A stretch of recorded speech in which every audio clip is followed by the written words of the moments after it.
Exactly. Now, earlier on, you did mention, and I heard you mention this word, and it's a very intolerant word, and it begins with H. And I've been told off many times for preaching on hell, and I've been told by quote-unquote Christians, it's not a very loving thing to do, to preach on hell. Not that I'm up there every Sunday kind of hellfire and brimstone. I'm not like one of those old-fashioned Puritan preachers, but I talk about it. I warn people about it. And yet people will say it's not very loving to warn people about the coming judgment and about hell. What's wrong with this conception of hell? Well, Paul, I'm surprised you're so intolerant. And we need to have a talk. Just following my master. Well done.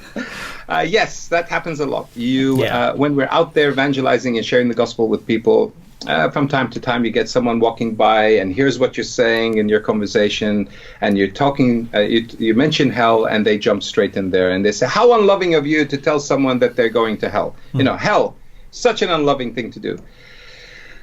Well, this happened once when we were doing open air. Someone was on the box talking to another person, going through the good person test. That's how we do the open air. We stand on a box, we get somebody else to stand on the box, and we ask them whether they're a good person, and we take them through the good person test. Well, someone went by, and as they were going by, they heard the guy who was on the box, I was standing next to this guy, heard him mention hell.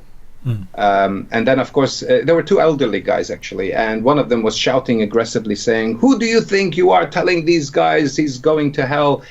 How unloving of you to go around condemning people like that and talking about hell, right? That's what they said. Well, I kind of jumped in. I was free because I was listening to what was happening, and I felt that I should talk to this guy. His name turned out to be Peter, and once I started talking to him, it turned out to be a real nice guy, right?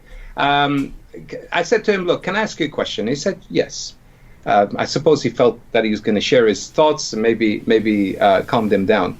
I said, what did you think of a doctor who has a medicine for a cure that he keeps for himself? He said, well, that would be cruel. And I said, okay, what about the doctor who doesn't even tell you that there is a deadly disease and just ignores it, right? He said, that's even worse. I said, you see that man on the box right there? He believes hell exists, like a disease that is killing everyone, and he believes that he has the cure for it. Do you think he should keep it to himself? He said, no, of course not. Not realizing what he just did, right? And I said, well, that's what he's doing exactly. Isn't that a good thing? And you know what? The guy turned out really nice, and then he shook my hands and thanked me for it, and he said, thank you for explaining it to me. That makes much more sense now. So you see, telling people the truth is a very loving thing to do. Yeah. In fact, not telling people the truth is the most cruel thing you can do, right? Really, especially if you can help them. Now, Jesus himself spoke about hell, right? You know that, don't you? Yeah. You're following your master. That's what you said just a minute ago. Because he did, right? Jesus spoke about hell more than he spoke about heaven. In fact, Jesus spoke about hell more than any other person in the Bible. Isn't that interesting? Yeah. This tolerant, politically correct person spoke more about hell than anyone else. Someone said that the New Testament mentions hell about 162 times. That's a whole New Testament, and 70 of those came out straight out of the mouth of Jesus.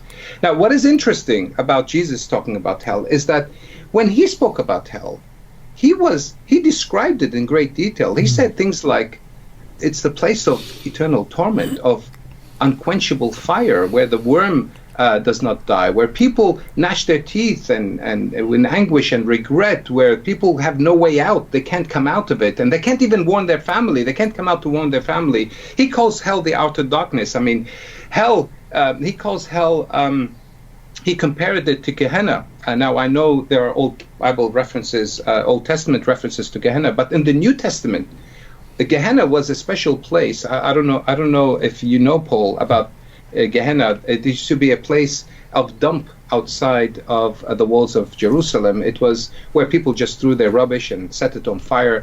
It had crawling worms and maggots, so it was a disgusting place. It was constantly on fire. They set it on fire. It was constantly on fire to destroy the garbage and the impurities in there. So this became a symbol of punishment that Jesus was comparing hell to, right? So it was like a picture that they could relate to understand how bad hell is. I mean, I suppose people struggle with the idea of hell and with reconciling it with the loving God, isn't it? I think that's a problem, because they say, how could a loving God create hell?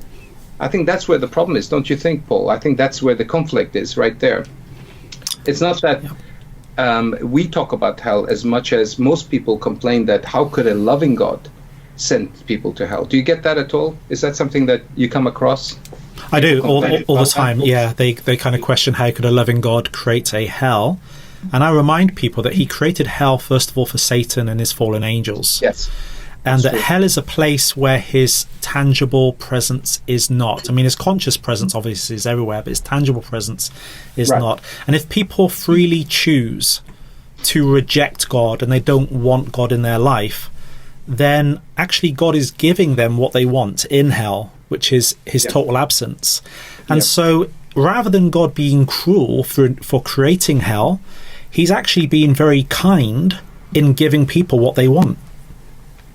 Yeah, that makes sense, Paul. In fact, I respond in a similar way. I say the reason why hell has to exist is because God is loving. A loving God would want to see justice served. Justice, yeah. Yeah, I mean, if you have a judge who has no prison, it's not a judge who wants to see justice served because there's no prison to send them to. He's going to let everyone go free. I mean, where would you send a criminal when he commits a heinous crime? Yeah. Will you let them go free? No, of course not. That's not a loving thing to do. That's why hell exists. It's a place of punishment. The more heinous the crime, the greater the punishment. It gets worse. Not only is God just, but he's also perfectly holy and perfectly righteous, which makes us all the more heinous criminals in his eyes. And you see, that's where the problem is, right? So he's holy and just and he's perfect, so our crimes appear even worse to him. Yeah. That's because every lie we commit is an abomination to him. The Bible says that lying lips are abomination to the Lord. Most of us have lied at least multiple times within our lifetimes, right? So the greater his holiness and righteousness, the greater our sins become before God. And also the greater his justice is, the greater the punishment. So the more just he is, the more he's going to punish, right? And the greater his love is, it means the greater his determination to see justice served. That's why hell is such an ugly place. It has to be, because it's a reflection of God's anger towards hell and wanting to see justice served. So it's the ultimate place of punishment from a perfectly holy, righteous, loving, and just God. So hell is an expression of God's justice, and the greater God's love, the greater is his wish to see justice served. You just can't have perfect justice without hell. I mean, it just doesn't go without it. And most of the time when you explain those things to people, they totally get it. They totally get it. I have other examples I can use. I mean, we can be here for a little bit longer because I can. But Paul, honestly, hell couldn't not exist.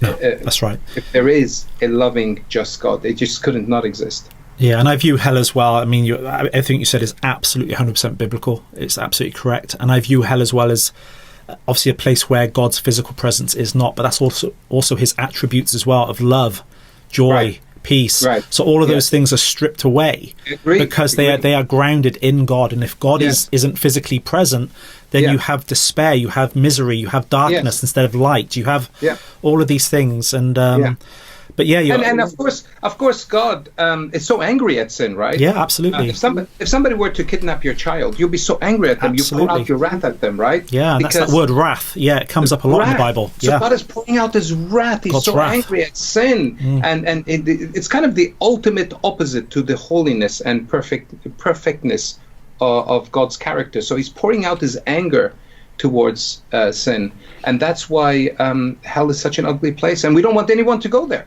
That's why we talk about it, because we love people, right? Yeah. I mean, it's kind of like seeing somebody with wings that are false and they don't work, and they're going to jump from the 3rd floor. What would you do? Would you tell them not to jump? Look, if you jump, you will die. Or, don't mention death, right? It's kind of the equivalent of hell. Don't mention that, no, because it's not a loving thing to do. No, it is a loving thing to do, because you're warning them if they do something, it's going to go bad. So it's a loving thing to warn them of hell. I can't think of a more loving thing to do. I really can't. I agree with you 100%. 100%.